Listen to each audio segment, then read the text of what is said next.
What is up, y'all? In today's extreme video, I'm going to be talking to y'all about something a little different, but kind of the same.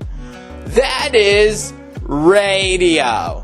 Specifically, why AM radio sounds a lot better than you think it does. But before we jump into that, y'all might have noticed that I haven't posted a video in like forever. Now, most of the time I have a good reason for why I haven't posted a video in forever.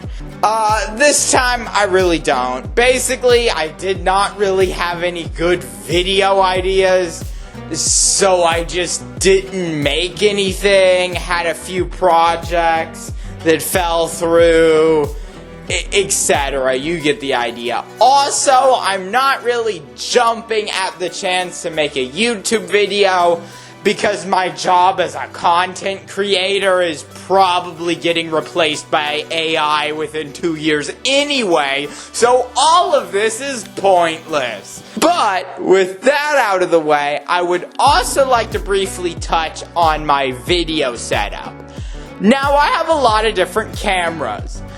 This time, for this video, I'm using something a little different than I normally do. I'm using an ancient iPhone 4 to film this video on. And when a lot of y'all hear iPhone 4, you probably think this. That belongs in a museum!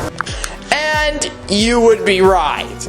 This phone is old, but it does record in 720p, so it is a valid camera for filming YouTube videos with. But the low light performance sucks, which is why I have like 12 different video lights running at the moment. So if you notice some harsh shadows, that's why.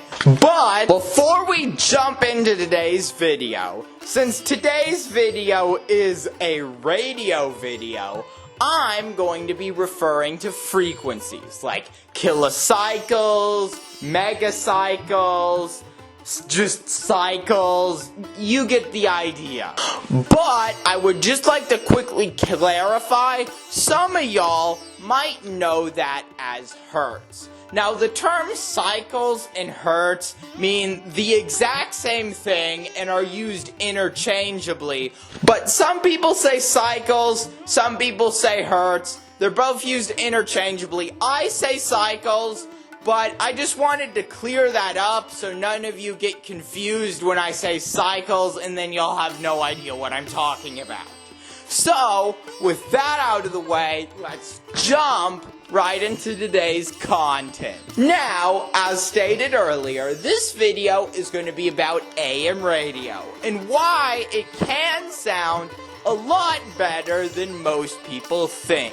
Now, AM radio under the right conditions can sound almost as good as FM. It's never going to sound as good as FM because FM has a stereo left and right channel while AM is mono, and FM can have slightly higher frequency response than is possible on AM because AM only has a 10 kilocycles bandwidth. But under good circumstances, AM can sound very good, almost as good as FM. So, you might then be wondering, why does AM usually sound like garbage? Well, the reason has nothing to do with AM and everything to do with the fact that modern AM radios and transmitters suck. Basically, most AM radios, like the AM radio you have in a car, will sound pretty bad. That's because in most vehicles, the AM radio is kind of a complete afterthought, which means the reception circuitry is usually pretty bad and doesn't have a very high fidelity. For context, fidelity is the bandwidth that it's receiving. If the bandwidth that it's receiving is like the full 10 kilocycles, it will sound a lot better than if it's narrower.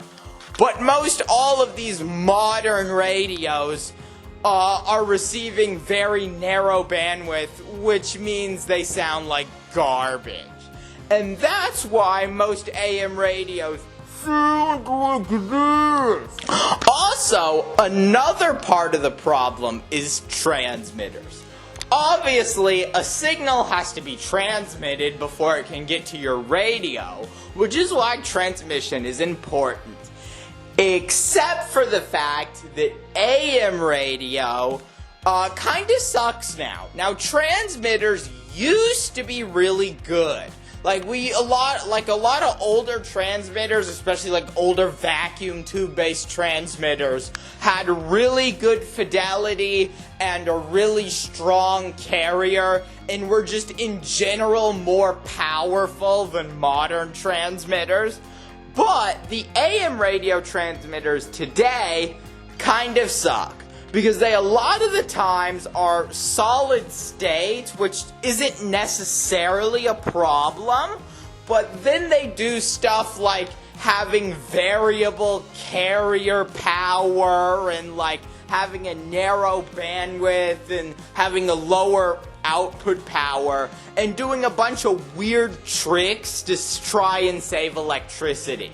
The reason is transmitters take quite a lot of power to operate, so a lot of AM radio stations will use more modern radio transmitters that will cut a lot of corners and then have a signal that sounds like this because the transmitter sucks. So even if you have a good high quality super heterodyne radio receiver, it still might not sound very good depending on what station you're listening to, because a lot of modern transmitters are designed to save electricity, not provide the best audio quality.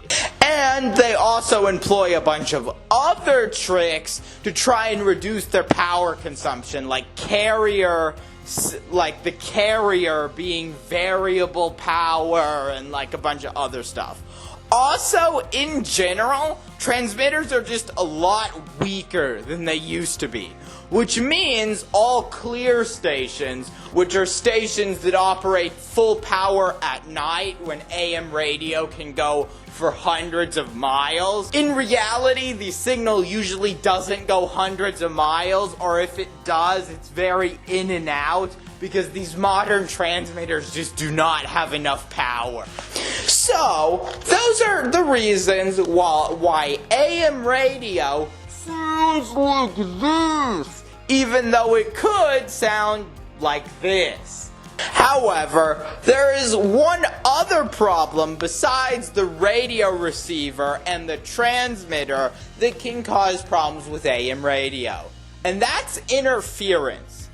Basically, AM radio is really prone to interference. Now, this usually isn't a problem, especially if you're in like your car or something, or you're on the road away from a lot of other interfering electronics. But if you're inside a house, especially in 2023 when there are cheap switching mode power supplies that are poorly shielded all over the place, there can be a lot of interference. That's why a lot of the times if you have an AM radio inside, all you'll hear is a loud buzzing sound and not really any radio. Sometimes you have to walk around your house to find an area of your house that gets a good signal and doesn't have all the interference.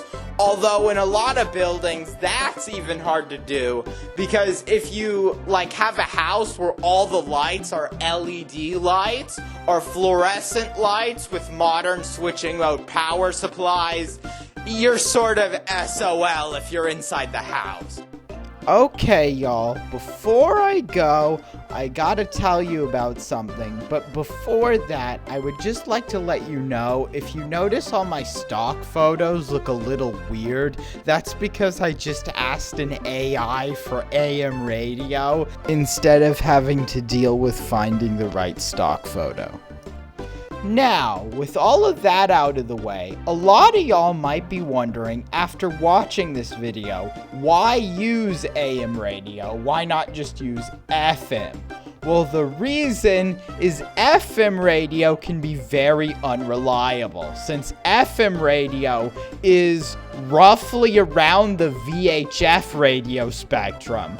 It means that FM radio has a very short range and can be blocked by obstacles, which means in mountainous areas it can be kinda unreliable, especially in the West, where there's a lot of middle of nowhere areas where there's like nothing for miles. So in a lot of areas, AM radio is still very relevant and important.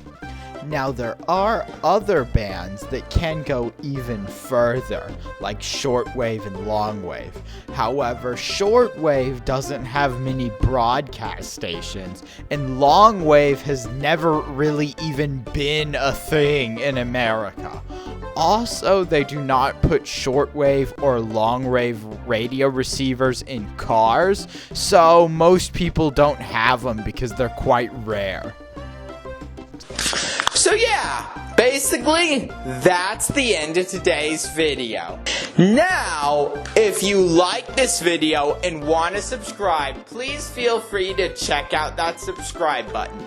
But if you don't feel like subscribing yet, please feel free to check out another one of my videos that our AI overlords say you will like. And with that out of the way, bye.